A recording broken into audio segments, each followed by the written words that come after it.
Hey you guys, this is Josh. And Carolyn. And Herbie back there with Homesteading Family.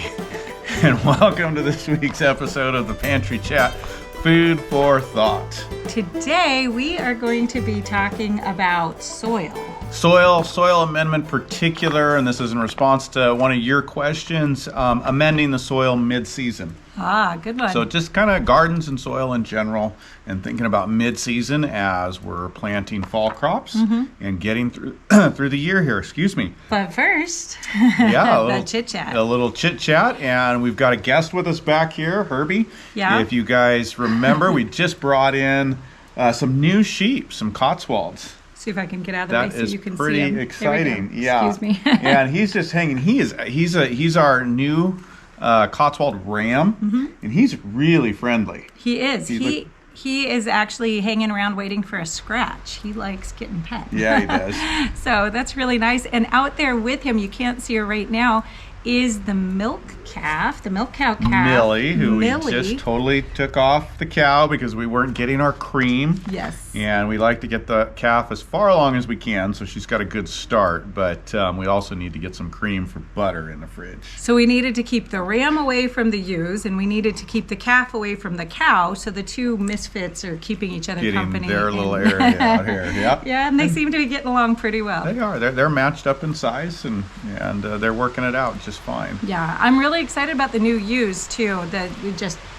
They're very friendly, or at least the main ewe is really friendly. The two younger ewes are going to need a little bit of hands-on time, I guess. But they're going to be a really nice addition to the farm, and definitely some beautiful wool on them. So it's going to be a lot of fun. Very, very exciting. Does that mean some spinning and eventually some... Now, some of you guys asked me in the last pantry chat where we were talking about selling yarn.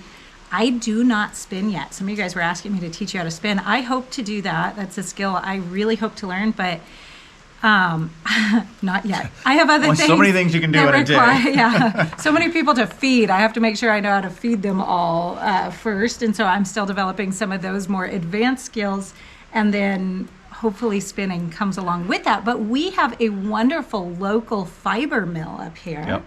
And so we will be hopefully selling some yarn from the beautiful heritage Cotswolds. Yeah, we'll let you know when we can get that online. Yeah, that's really fun. That'd be cool. So, yeah, good. Sorry about that. It's all right. You don't want to play footsies? Not particularly. Out in the barn with who knows what's on our feet. Okay. Well, anyways, we're kind of in the chit chat. Yeah. What's going on? How's your week? What's up with you? Okay, so we are seriously in the pickles. I feel like we're You're in a pickle. I'm in a pickle. You are in a pickle between pickles and dairy. Jars and jars and jars of pickles. So we're doing all sorts of great pickles. We talked about those last week, and they're still coming on. I think they will be for weeks. But I was able to get my hands on some really great apricots this week. We don't have an apricot tree that's producing on the property yet. We will. I think we have a couple babies, don't we? We've got a couple babies in the nursery. It's going to be a few years. It'll be a little bit. But our local fruit stand buys in fruit, and they had a couple of really good boxes of seconds. And so I got a great deal on those. So we put up I shouldn't say we, Rachel put up about, I don't know, I think there were about 24 pints of apricot jam. So that's really fun. We'll appreciate that. And then I've been filming. Of course, I'm still working on the dairy class. It's coming out soon. Hey. See the shirts. You know what? I'm like I said before, I'm getting a lot of the benefits, and there's some trials here, and this strawberry kefir. It was raspberry. It was raspberry. Yeah, I thought it was raspberry, and I thought somebody told me it was strawberry. Yeah. So that's what I thought. Okay. Anyways, this like super fermented. What did Emma say? It's a secondary ferment. Secondary ferment. I don't know what she called it. She thought it was pretty amazing. Yeah, it was very bubbly, very lively. Kefir. You know, when I originally heard the kefir. term, the champagne of milk, I thought, oh, who would want that, right? Yeah. When you take a sip of this, think of like a fizzy milkshake almost. I don't even know how to describe it. It's a flavor that's not normal. But unlike a lot of fermented or cultured foods, it's actually people who don't like cultured foods take a sip of this and they're like, this zippy. Is so good. It was like you'd want it on a hot summer day. You could even have it over a little ice. It was really, really good. So this is just one of the cool things Carolyn's putting in there. This is kind of like one of the bonuses. You got all the basics and core topics, and then there's fun stuff like this. That's what I'm filming this week is the complete kefir workshop for you guys. Show you how to start from dehydrated grains all the way through to restarting your grains to keeping regular kefir, and then on to doing secondary ferments of kefir to make it really, really good and flavored and like just amazing. And you want to talk about a way to get your gut back in order. If you have digestive problems, you have anything like that, kefir is like a gold mine for that. It is an amazing cure. Helped me a lot. Anyways, I'm having fun filming all these things and tasting them, and we don't necessarily keep all of these things in our house going all at the same time. So it's really fun to get the kefir going. Again, we haven't done it this year yet. We've kept it for years, but I'm all this for is it. fun. It really helps my digestion when we're getting that in regularly. Make sure you're on the wait list, because that is a bonus inside the dairy class that goes live on September 1st. You won't get the offer for the dairy class unless you're on the wait list. So make sure sign up down below. Yeah. You want to be there, because I'm just about to release all sorts of exclusive videos to the wait list. So they'll be getting videos that nobody else is going to see. So, and there's going to be a free live dairy training on the wait list too. So cool. So anyways, dairy is obviously all consuming right now. You guys are hearing a lot about that. And we're excited. Yeah. And you're in a pickle. You're into the pickles. I'm into the anything jam. Else? What else is I'm in a pickle and a jam. It sounds like another t-shirt, right? It does. I like it. No, I think that's keeping me pretty busy right now. So what about you? Oh gosh, well, what am I up to? A lot of just prep right now and maintenance, working on the addition, and we just got in 30 cubic yards of wood shavings. Yes. We're moving those around a little bit. It is so hot and dry. The animals are all up in the barn right now, hay fed, which means we've got a lot more maintenance up here to maintain the extra waste that's usually getting put out somewhere out and about on pasture somewhere. And so taking care of that. Composting, we've got that large, I think it's about 30 cubic yards of compost. Oh yeah. And I'm turning that every other day right now to really get it going and get it finished by fall.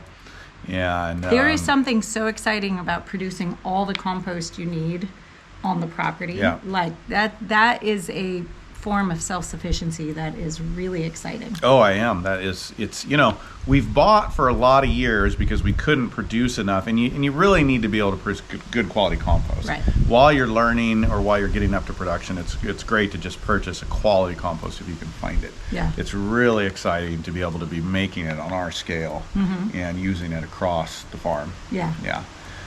So that's doing that. I know there's other things I'm not really thinking of right now. You got the sheep.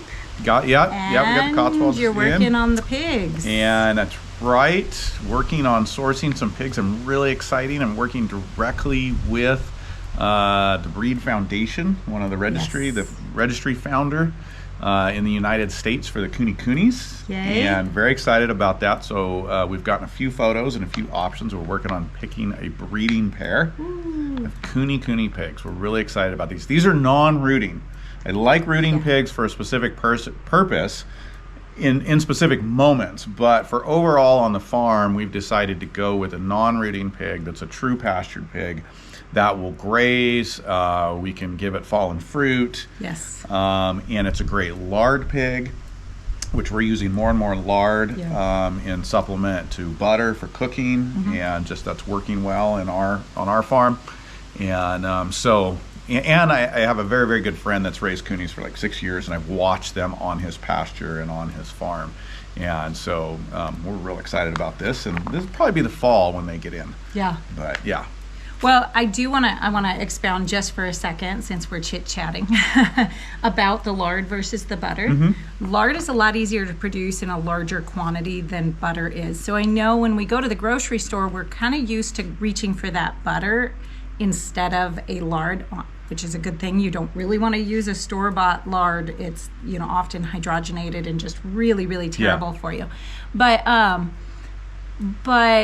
you can produce large quantities of lard in a very short amount of time versus the butter. And in the kitchen, I have found that if people don't know that it's lard, the only thing that we have found in that people food, right? in the food that you're making, the only thing that we found that people can tell the difference of is like if we put toast out on the table that's meant to be buttered or larded on the table. Aside from that, we have put it in cookies, muffins, breads. I will fry people's toast in it in the kitchen, so it's like pre-buttered, so they don't have to butter it. Nobody knows that it's not butter. Isn't that amazing?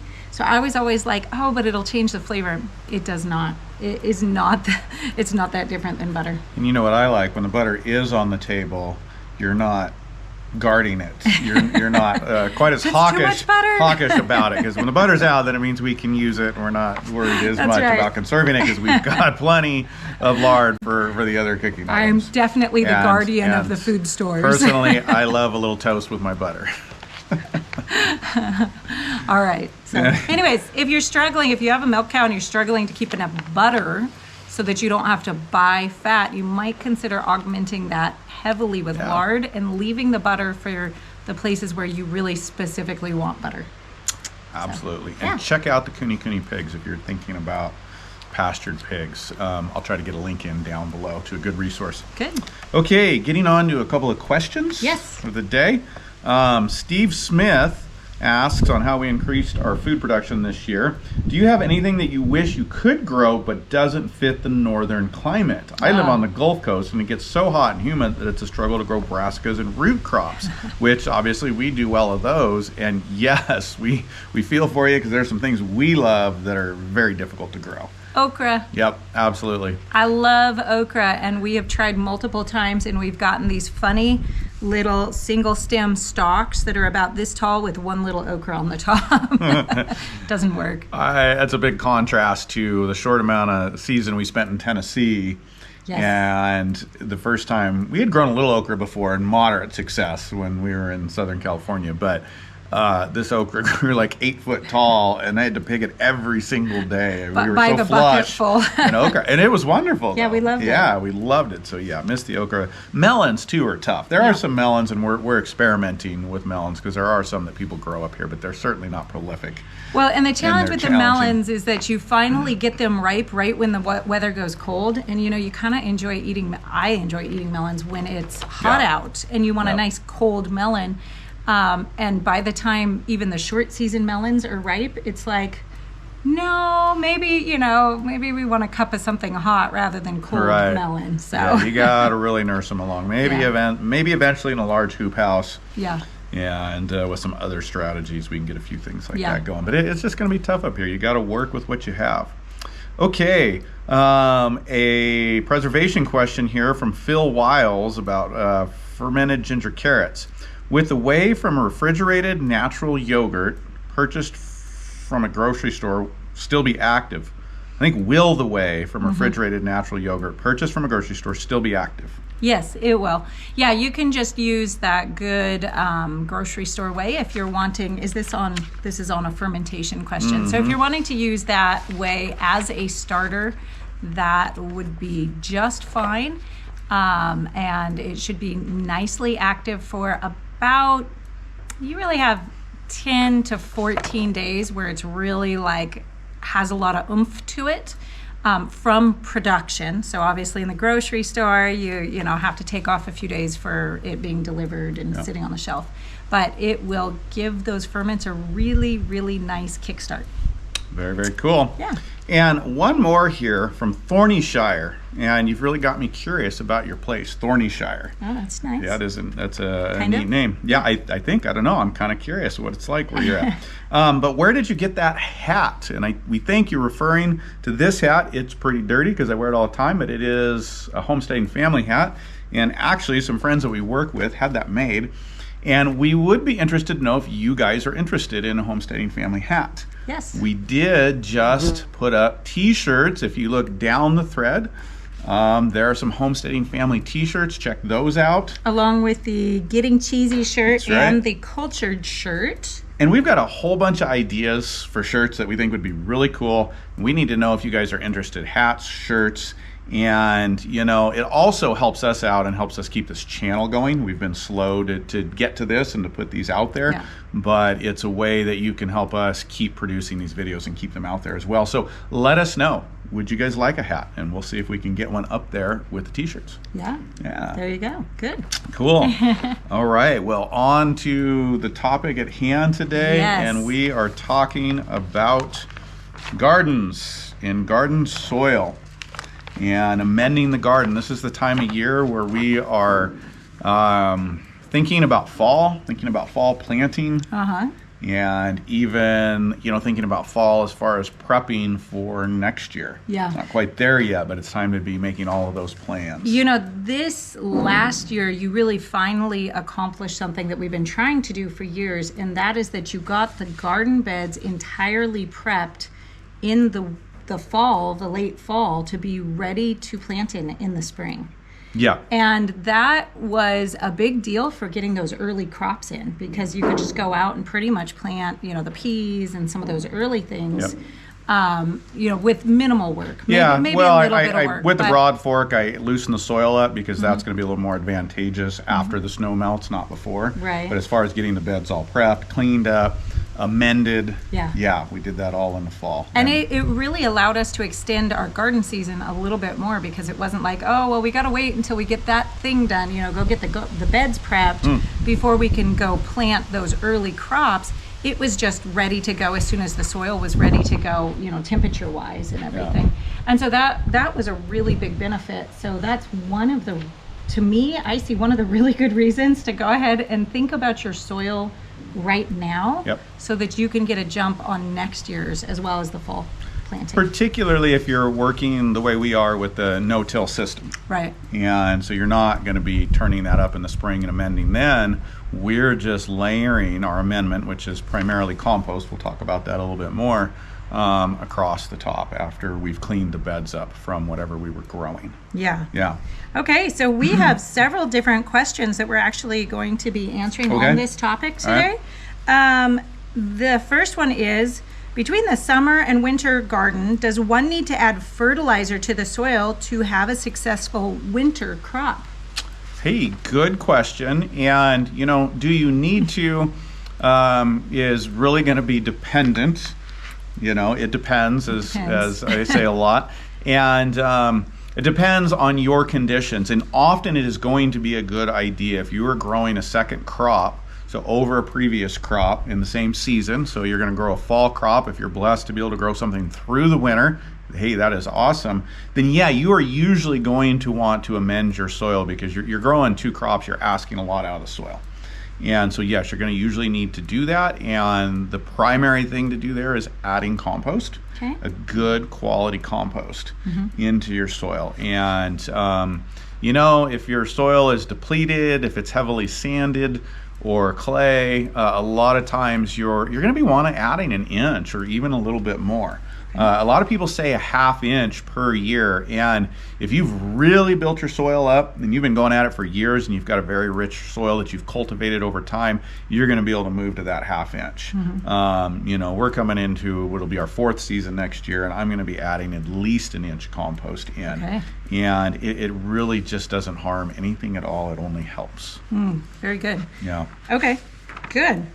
Let's see, is compost all you put in your garden soil? Wow, that is a big discussion. Right now it is, and that is a big discussion within the organic, sustainable movement of gardening. And some proponents say you should only need to add quality compost, and with that biology, it's going to unlock the minerals in the soil, and that should provide everything that you need.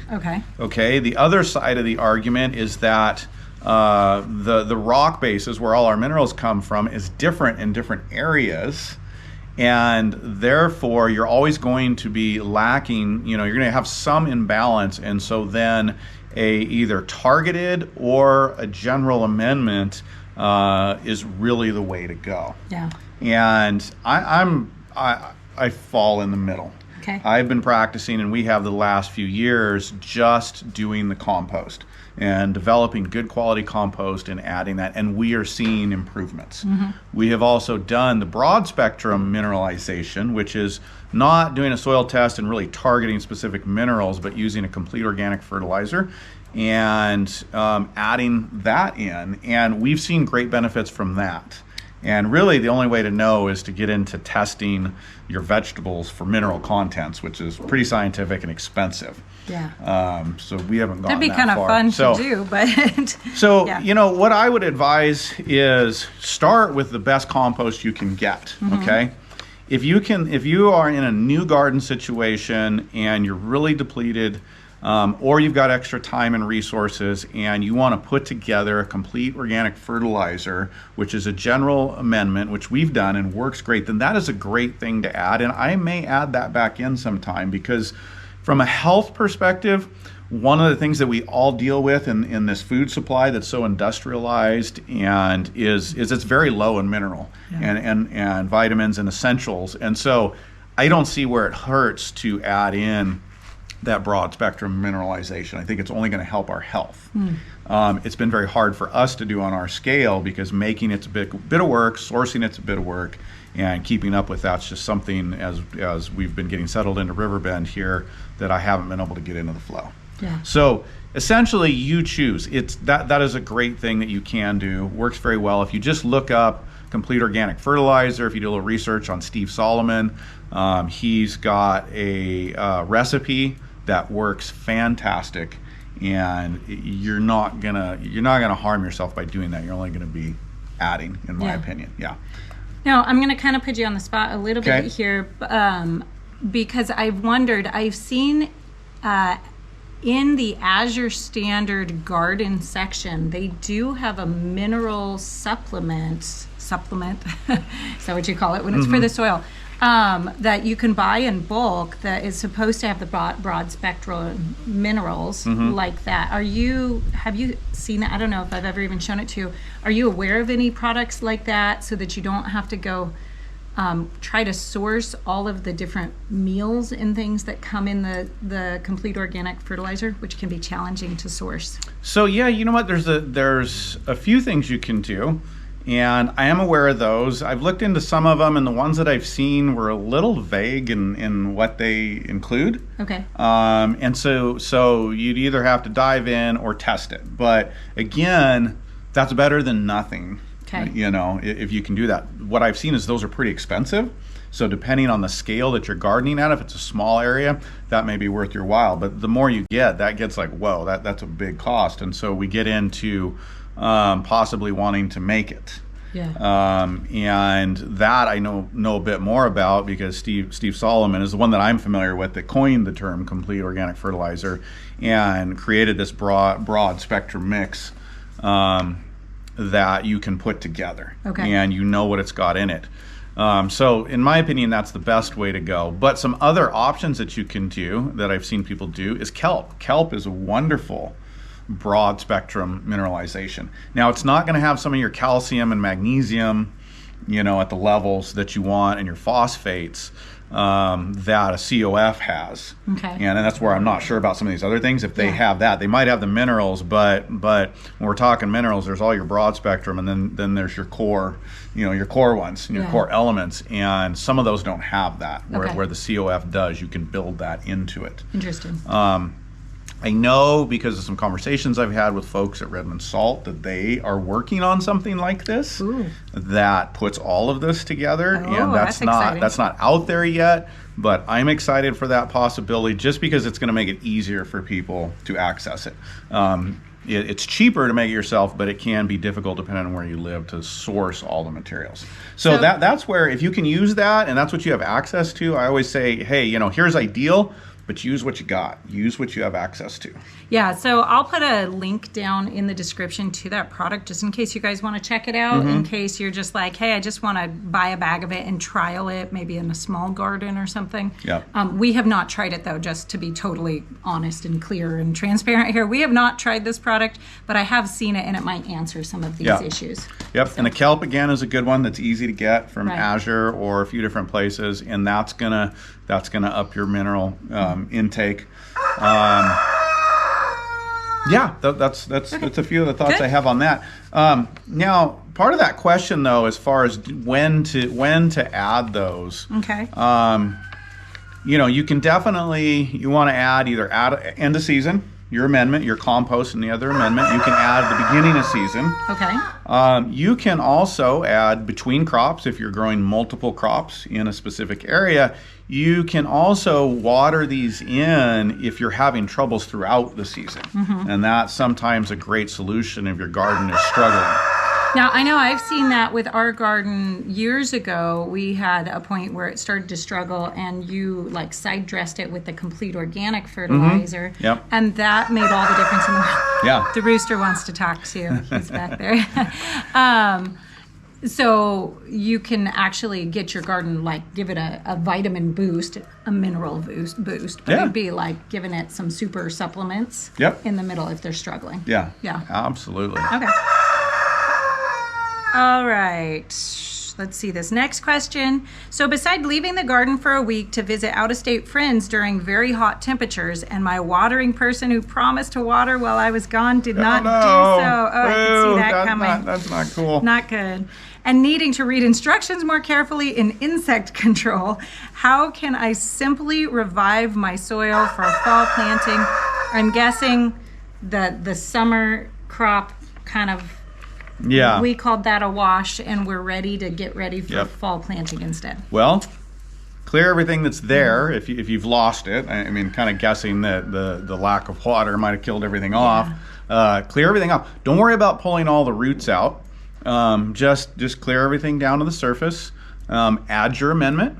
Make sure that you get a good deep water. So if you got behind on the watering, the soil will dry out, and sometimes you'll put an inch down of water and it looks wet on the top and it doesn't get all the way through. So make sure you're digging down 4-6 inches, and that before you plant this next crop, that you get a good watering all the way through the soil profile.